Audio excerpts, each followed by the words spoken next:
can you imagine if Farage, say, this morning, or no, say Friday, had said that he's got this great idea that people come off boats and we start taking the gold teeth out of them and stealing their watches and stuff like that? How would that have gone down? How would Farage have been treated? Do you welcome her to the party? Possibly. She's definitely Blue Labour.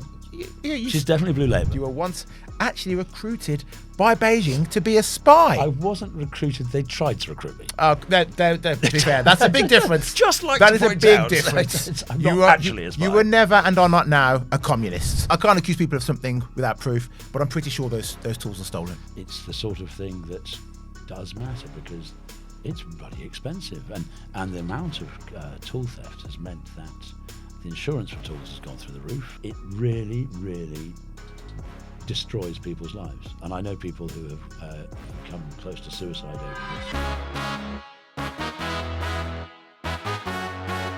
this. Who's ready for a fresh shot of Daily Expresso? I'm JJ Anisiobi, and I'm joined today by Reform UK strategist Gawain. Gawain, how you doing? I'm very well indeed. Yeah, you look good. You look dapper. All is good. All is fun. Do you like my pocket I do. square? It's a new one. It is. Does it match the inside of your? Oh, the lining a little bit, sort of. This is for STEM. It's for everyone. It's a non-profit, and they give out these. Oh. This is their colour. Okay. I'm big into STEM. What can I say? Cells. No, not stem cells, Gawain. No. You know what? That's quite enough from you. Let's just get started. Let's start with Shabana Mahmood. Yesterday, the new Iron Lady of Labour announced several major reforms to the government's immigration policy, and it's all starting to sound a lot more like reform. In short, Shabana wants a hardline Danish-style system aimed at making Britain less attractive to illegal immigrants and ensuring deportations are easier to execute. Naturally, this has caused a stir within the Labour ranks, with some expecting a full-blown rebellion over this lurch to the right. Now, Gawain, the Tories have said they're going to support the government and help pass these laws, because it seems that a lot of the Labour MPs are going to support it. Yeah. Will Reform also support this one? Well, this morning Nigel was asked this question in the press conference, and he didn't confirm that we were going to support this legislation. We'd be interesting to know when this legislation is going to arrive as primary legislation. I don't know whether they've got the space, they've got the budget and all sorts of disasters to deal with. But the rhetoric's great. That being said, can you imagine if Farage, say, this morning, or no, say Friday, had said that he's got this great idea that people come off boats and we start taking the gold teeth out of them and stealing their watches and stuff like that? How would that have gone down? How would Farage have been treated? Oh, they said he's a racist. Absolutely outrageous. Yeah. And we think that's nuts anyhow. We think so. And also, as was pointed out this morning, you can't see 50 Cent coming across on a boat with lots of chains and all the rest of it. I mean, it's not... People on those boats are not carrying large quantities of ready money. They're not carrying bags of gold. It seems, I think in Denmark, only 17 people have ever had stuff taken off them in this way. And it seems to be... It's supposed to be red meat to reform, I suppose, but actually we're not stinkers. We don't think that's nice. It isn't nice. That isn't how it works. But we do feel that she's set this rule that people can go if their countries are safe. Once they've been asylum seekers, they go back to their countries once they're deemed safe. But who deems them safe? Not Shabana Mahmood. It's going to be the courts that deem them safe. Why did the Rwanda deal collapse? Because the courts decided that Rwanda wasn't safe, not because the government.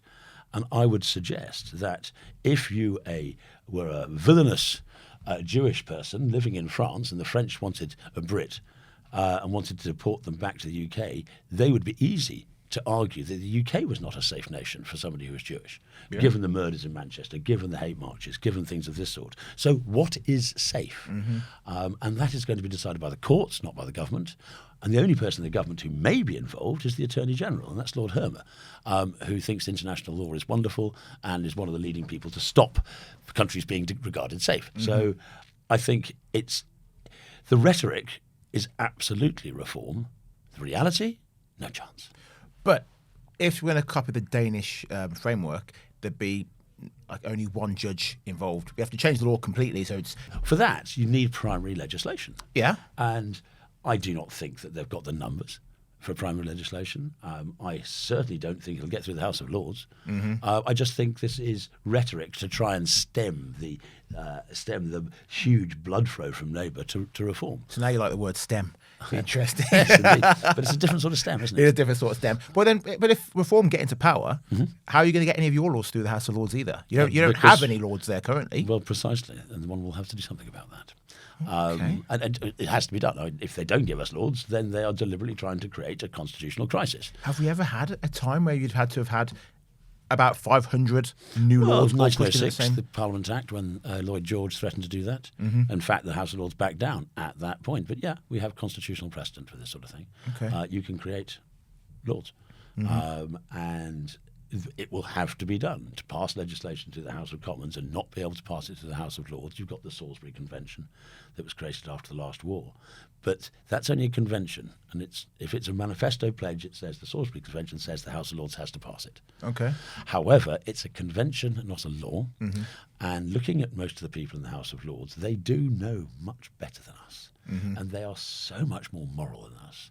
And they do think that they should be protecting us ghastly unwashed from our worst instincts, such as voting for reform and wanting what they've wanted in every election for the last 20 years, which is cut the number of migrants. So, no, it's not going to go. It's not going to happen. But would It's you just support not it? going to happen. Would you support Personally, it? I like the rhetoric, but it is Will you support it? if it's primary legislation, if it has some way of dealing with the judicial review system, the House of Lords and all the rest of it, maybe.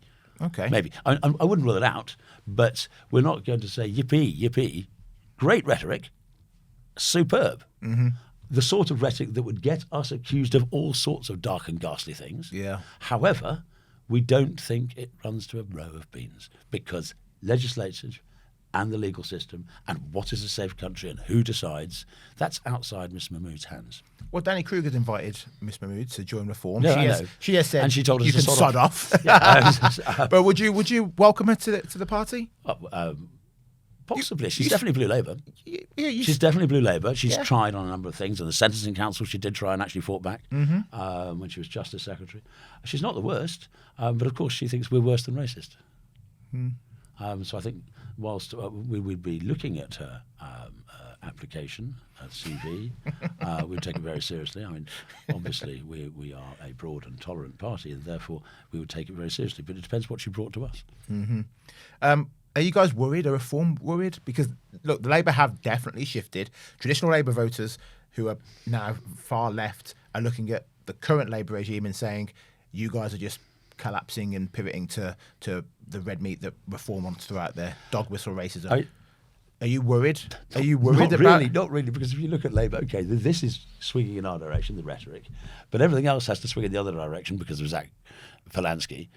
They are split right down the middle. The chap in Folkestone and Hythe, a constituency that loves its migrants, is standing up as a KC and immigration lawyer saying this is ghastly and awful. Labour are at sixes and sevens. I think we just sit and watch. Because they are absolutely breaking apart at the seams. And we're not, we just sit and watch. I don't think it's a threat because of everything else. But it shows that the impact of having 5 MPs with a clear set of values is having both on the Tories and Labour. And so this is the impact when we've only got 5. Imagine what we can do when we get into government. Well, we'll see if that happens. We will see. If we get Yeah. hubris notwithstanding. Of course. But if Kemi Badenoch is now saying, OK, we as the Tories are going to support Labour in this to push it through because the Labour MPs who are too weak to agree with it are going to try and stop it, that sounds to me like maybe when there's the next general election, if in order to stop reform, they'll just say, OK, Labour and Tories, we're going to do a coalition here. And they're going to keep reform out. So the uni party, idea is real. Yeah. Well, yeah. One cheek, two cheek, yes? Yeah. Look, we do not believe this is going to work. Whether we support it or not, we might, depending. Let's have a look at the legislation, if it's ever written, if it's ever presented. And we'll look at it at the time if it's any good. But to just say we're going to support some touted rhetoric Well, that's not a great deal, is it? So, I mean, if they want to sort of rub each other's backs, crack on. While Labour struggle with their biggest identity crisis for generations, Nigel Farage has been capitalising on this disarray to deliver a number of alternate budget proposals. Today, he called for a massive 25 billion quid cut to the foreign aid budget as an alternative to the numerous tax hikes that are expected next week. Now, at a press conference today, Farage promised cuts to a series of unfair payments to foreigners, including the development budget, NHS surcharges, and universal credit payments. Are there any other key headlines from Farage's speech that we should be talking about here? I mean, it's great he wants to say we can get 25 billion we from reckon here. We can make 25 billion. His main point is what we have is a government and an opposition to a certain extent that is presented with a problem and says there's nothing we can do. And what we're saying is there are things you can do if you look at the problem from a different perspective. Here are some suggestions. The universal credit, give a 3-month, you will cease, as a foreign national, you will cease to get universal credit, paid for by everybody else, in 3 months. So get your house in order, get a better paid job, work harder, but don't expect to have money from British taxpayers. You're a foreign national. That money is for British people. It just is. And there was that, the NHS surcharge, the 5,000.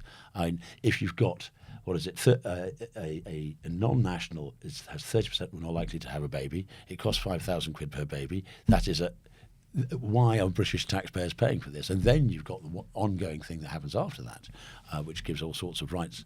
Though Farage was questioned on this, and clearly our primary priority isn't a mewling baby, but it is somebody who's arrived between the age of 18 and 35 with no documents and with no idea who they are.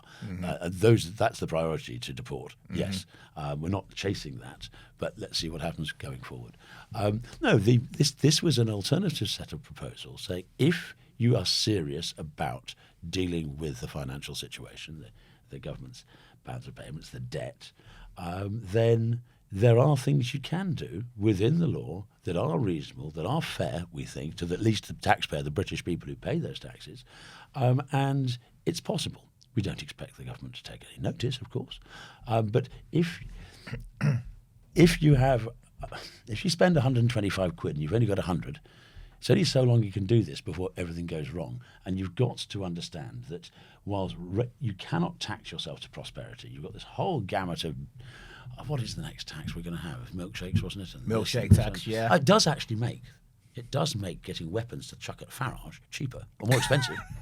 So there'll be less milkshakes flying through the air at him, or fewer, sorry.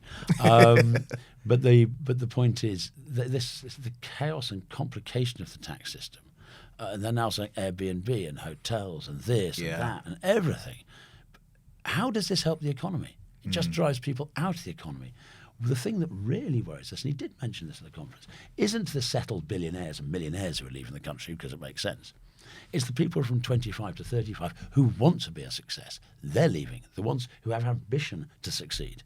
Those who've already succeeded, well, okay, they pay a great chunk of our tax base anyhow. The top 10% pays 60% of our taxes, so we don't want to lose them, but we want to bring them back. However, in some ways, they've already done their bit.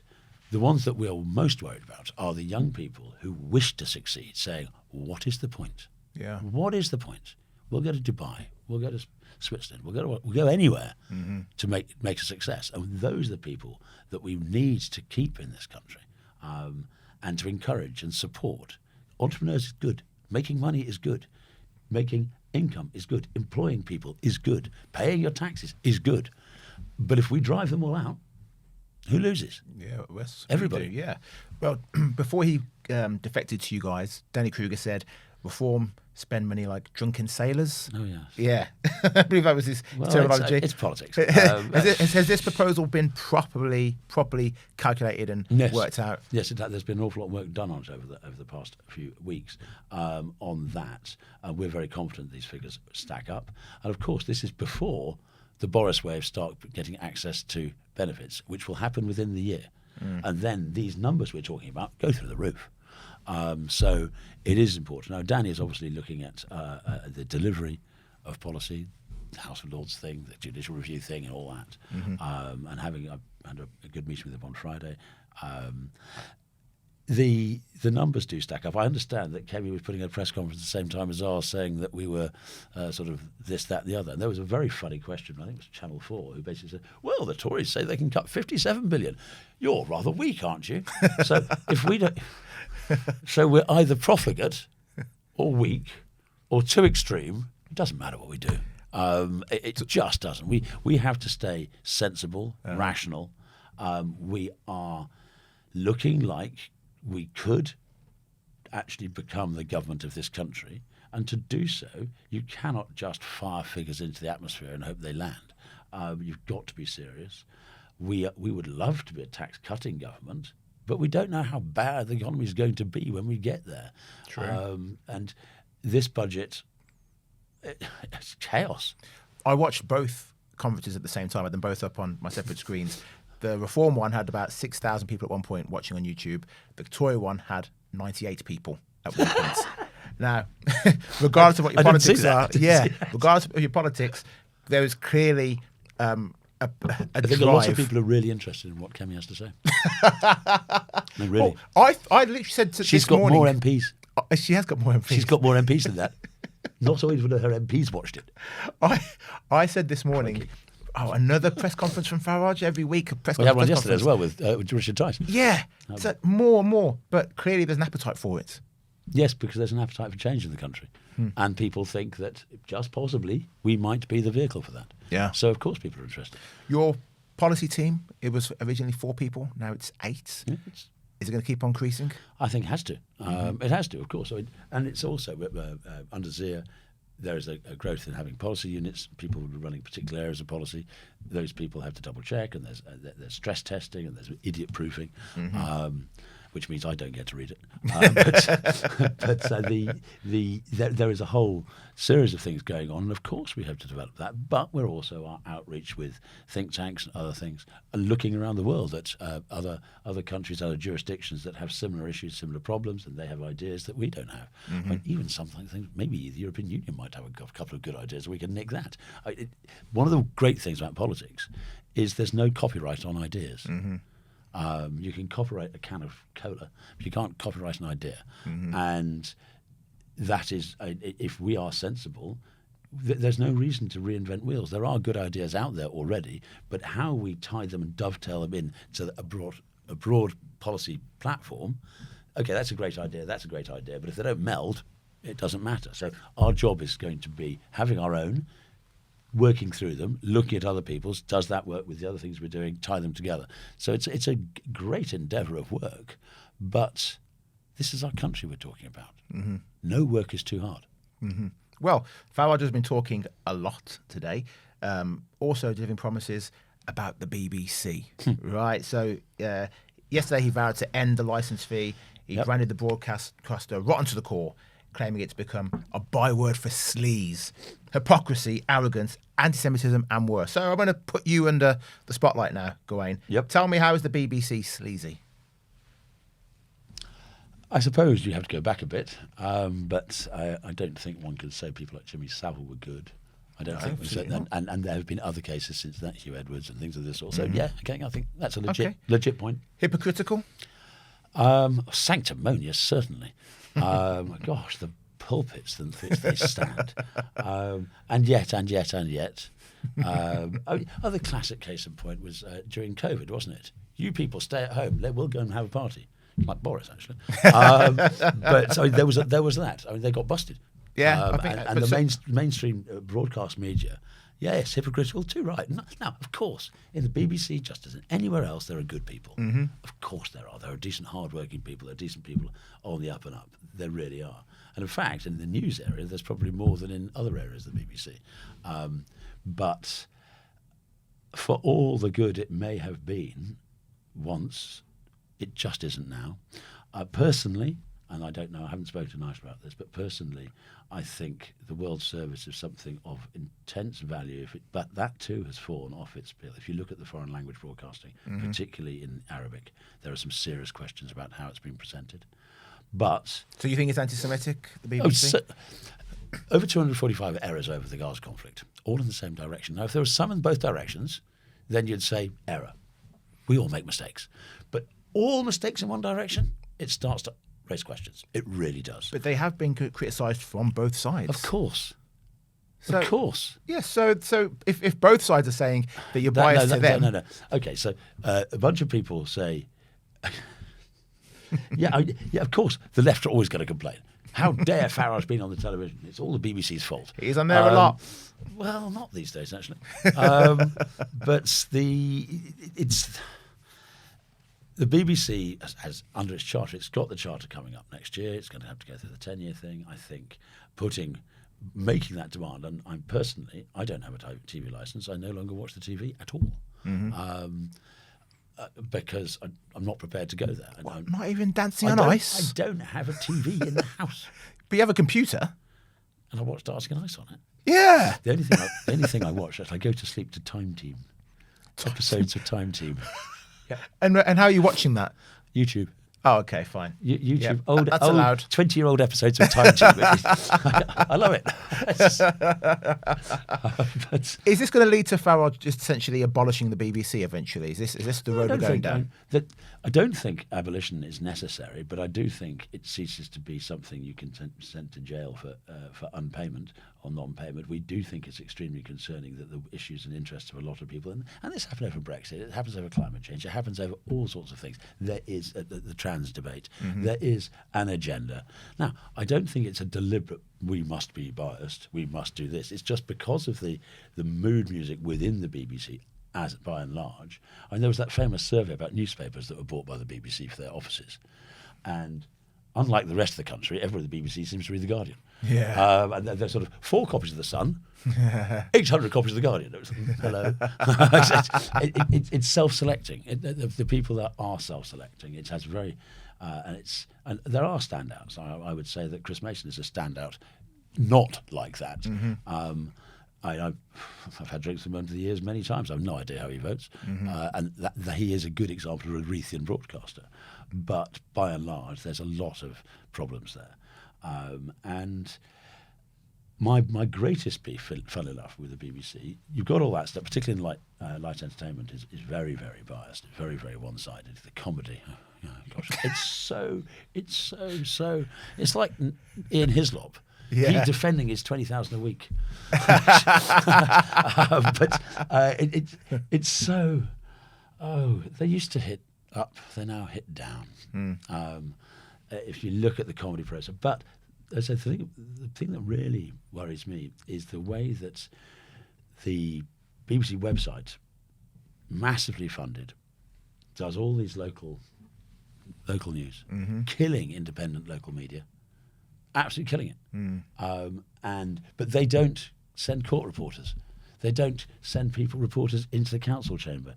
And democracy dies in silence.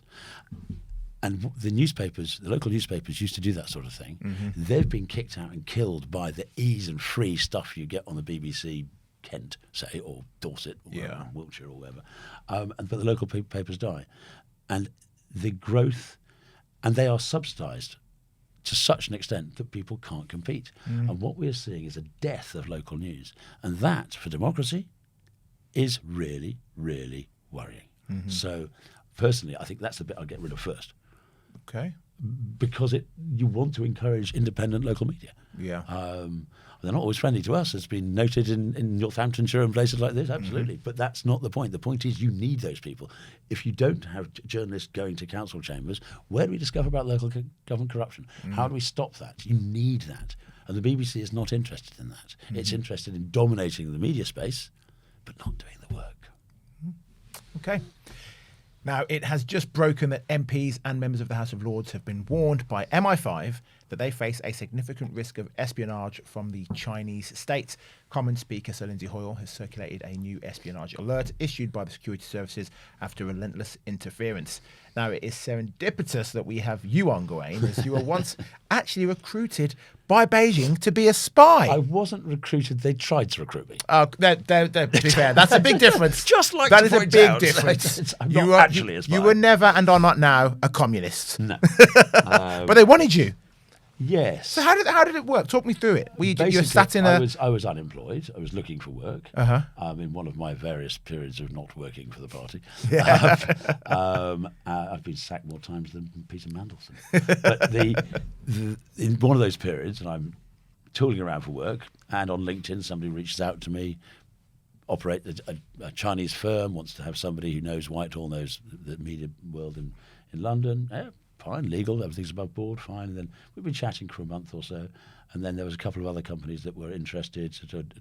So I have an agency type thing and have some contracts. Why not come to Hong Kong and we'll discuss and meet the people? Why not? Somebody's got to pay me to go to Hong Kong. I'll go to Hong Kong. That Fantastic. seems fine. So fly off to Hong Kong, and first day I arrived there about 11. And it's a little bit like Lost in Translation. You're at the top of this 5-star hotel and you stand there, there's a couple of people sitting over there, all the rest of them. Okay. But then the next morning, breakfast, early, debrief, who do you know, what's the sort of things you do, it's all fine. Second day, it started to get a bit pushy.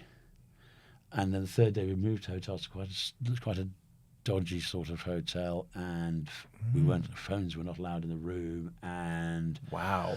Hello. And then this chap turned up, and I was told he was President Xi's Europe advisor, and they quite literally said, we want you to, can you get documents? Well, I know the shortcuts. Legally, I can get stuff that's hidden in plain sight. Yes, that's perfectly legal, that's fine. Yeah. Happy to do that. But no, they wanted information from government departments before it was released to the public. Wow. No. And then, entertainingly, they said, oh, great, you like photographs, Instagram, things of this sort. Yeah, well, we're going to give you this new phone. And here's this app. Here's how that works. You get a document. You take a photograph of the document. You upload that photograph into your photograph that you then place on Instagram. And we can download your photograph on Instagram and then download the document out of your photograph. Wow. Okay. Fine, nod, smile. You're in a hotel room in Hong Kong and you're a long way from home. You just smile and nod. But I went, wow. When as I left, they gave me €6,000 in used notes. I can't say no, can I? So I came home, but pointedly didn't open my LinkedIn for a few months. I certainly didn't turn on the phone. I spoke to people who I knew who had contacts with the security services, nothing, they weren't interested. And then when this story bubbled up a few years ago about Chinese influence and influence peddling and who they're speaking to and the sort of people they're speaking to, I thought, well, I'm a very lowly scrote. I'm a very small cog. I'm probably not even a grease on a cog. And they're talking to me, but they're also talking to politicians and senior people and trying to get those on. They're using a blunderbuss approach. So if they're talking to me and they're talking to them, who else? Yeah. And nobody said it's happened. So I wrote a piece about it, revealing what had happened. Yeah. And within an hour, Mr. Towler, would you like to come and have a chat with us? So a 2.5, 3 hour debriefing by some spooky type people. Yeah. But the point is, and the reason I went public about it is if they're going for me, they clearly hadn't done much research. I'd live in a street rather than betray my country. But if they were doing that to me, who else have they been speaking to? Who else are they offering payments? They want it would have probably made about, tax-free of course, probably about 50, 60 grand a year tax-free. So that was the incentive. That was the sort of money they were talking about. I thought it would be much more than that. Well, if you're broke, 60 grand's a lot tax-free. How much is that? And how much is that after tax or before tax?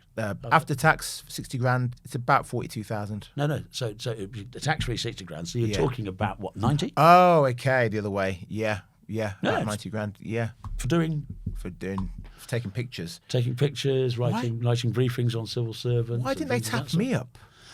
You know what was really disappointing? Though we had the meeting, lunch and dinner in all 3 days was a Michelin-starred restaurant in Hong Kong. And by God, they're good. And of course, somehow we didn't have to queue, which was interesting itself. But no honey trap. No honey trap. Disappointing. If you're going to try and recruit me, for goodness sake. I mean, really? They should have just put on Time Team. It'd have been theirs. Yes. Can we do some archaeology in Hong Kong? And I'm in. But no honey traps. It was deeply disappointing. Would you make a good spy, do you think? Appalling. Yeah. Absolutely appalling. Though, I suppose it's people who don't look like they make good spies that do make good spies. Perhaps. And women are better. How would you order a vodka martini? I don't actually like vodka martini. Terrible spy. It's the olives. Yeah. Just straight vodka. Just straight vodka. No, that's the martini. Russians. That's the Russians. Well, while China is trying to do its very worst to start a war with us, Jenrick is taking on a much more local foe, tool thieves. The Tory Shadow Justice Secretary has a new vigilante campaign following his previous stunts, catching fare dodgers on the underground.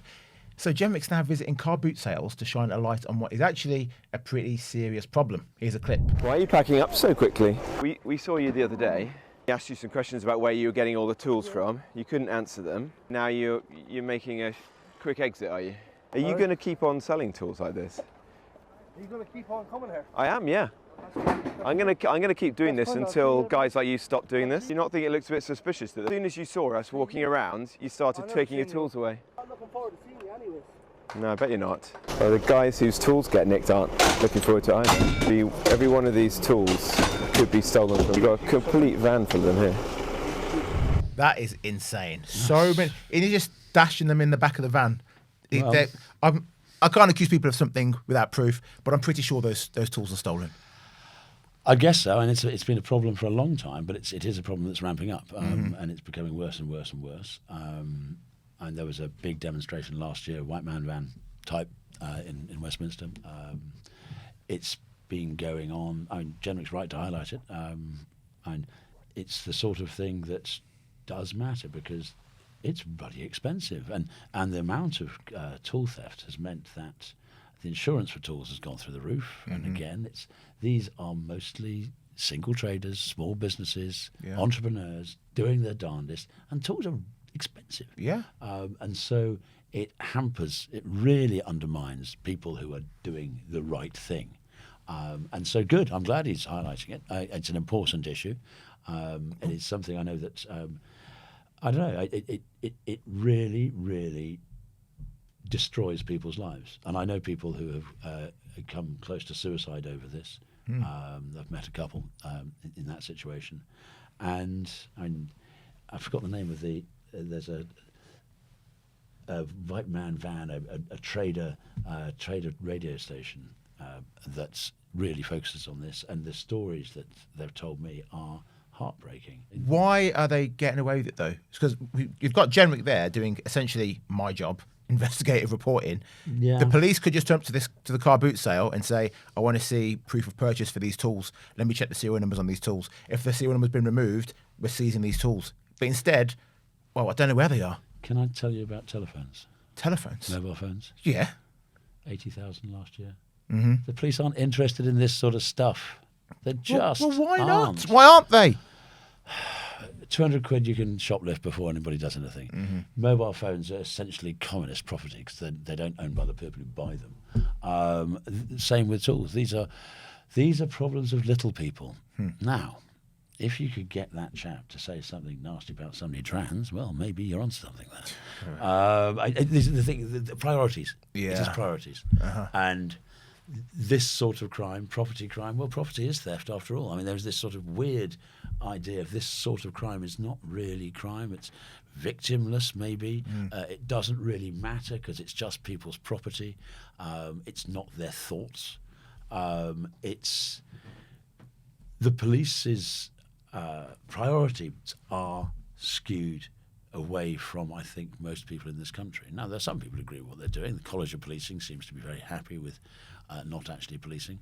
But I think the average Joe and Joess in this country is very, very unhappy with these priorities. And as I say, it's not just the tool makers. And as I say, Jenrick, well done for highlighting it. It's not just the fare dodgers, which I would say that our guys in City Hall were doing before Jenrick was, but okay. And it's not just mobile phones. It's not just shoplifters. But after a while, you add these things up, and it's pretty much everybody. It's pretty much everybody. And it affects, of course, your brickie or your carpenter or your sparks is going to have to charge you more for fixing your whatever, the boilers or whatever, because they keep on being hit this way. So it does impact on everybody, and the insurance goes up and so on and so forth. It is part of a retreat from day to day that the police have done. And you can say it's resources, you can say it's this, you can say it's that, but I don't think it's not resources. It's priority of use of those resources. So what's Reform's message to the white van drivers up and down the country who are saying, we're sick of this, Well, and no one is speaking for us? We do support the sort of no crime gets left unreported, no crime gets left unaddressed. That to us is a sine qua non. It really is. It's a basic fundament. All of these things have to be followed up. And if you follow them up, guess what? I wonder how many people are actually doing the thieving. Yeah. Okay, so one thief needs to rob in order to make money, Yeah. because it's second-hand stuff at a house like a car boot sale or whatever the car boot sale is. In order to make money, they have to nick a lot. Yeah. And so therefore, their business model requires them to break into a lot of white vans or a lot of places their tools are. There can only be so many. And so therefore, if you crack down on it seriously, then picking people up for this sort of theft will have an absolute positive effect on the situation. There aren't that many people who do it, so therefore nail them. Yeah. Nail them. And it's the same with the looting of shops. And it's the same with this constant. When my phone was nicked at the beginning of this year, I started to get they started to use my Uber, and I could see where they lived. And then they changed my Vodafone contract and bought a top of the range iPhone and had it delivered to their place in Lewisham. So I got in touch when I tried to get a new one. I got in touch with Vodafone and said, "Oh, we're just about to tomorrow. We're sending out your new phone to this address." Really? Stop it! I don't want that phone. I know. Cancel that order. Go to the police. Here's the address. They could do nothing. Literally, I had the postal address. Yeah. Yeah. What do you do? Insane. So there are things that can be done. Closing all the front office of police stations across London, I think, is a very bad idea. There's a disengagement from the public. That has to change. And I think the general public will be very happy. It's not about bobbies on beat. It's not coppers wearing helmets with whistles and truncheons walking around in pairs saying, "Gosh, how's your day, barkeep," and all the rest of it. It obviously we're a little bit more sophisticated than that. It's not Dixon and Doc Green anymore. But I think the general public want police to take the broken windows approach. Absolutely. To crime, and if you do, other things change. And yeah, that's the bottom line. It's something we believe with very strongly. The broken windows approach to crime, which is things like this. Well, Very expensive broken windows for the poor tradie who's lost all their kit, but it is a broken window nonetheless. Yeah, I think that's a winner. Gawain Towler, thank you very much. Thank you. Superb. That is it for today. The caffeine has worn off. Thank you for watching the Daily Expresso, and join us again tomorrow. Same time, same place. Bye-bye.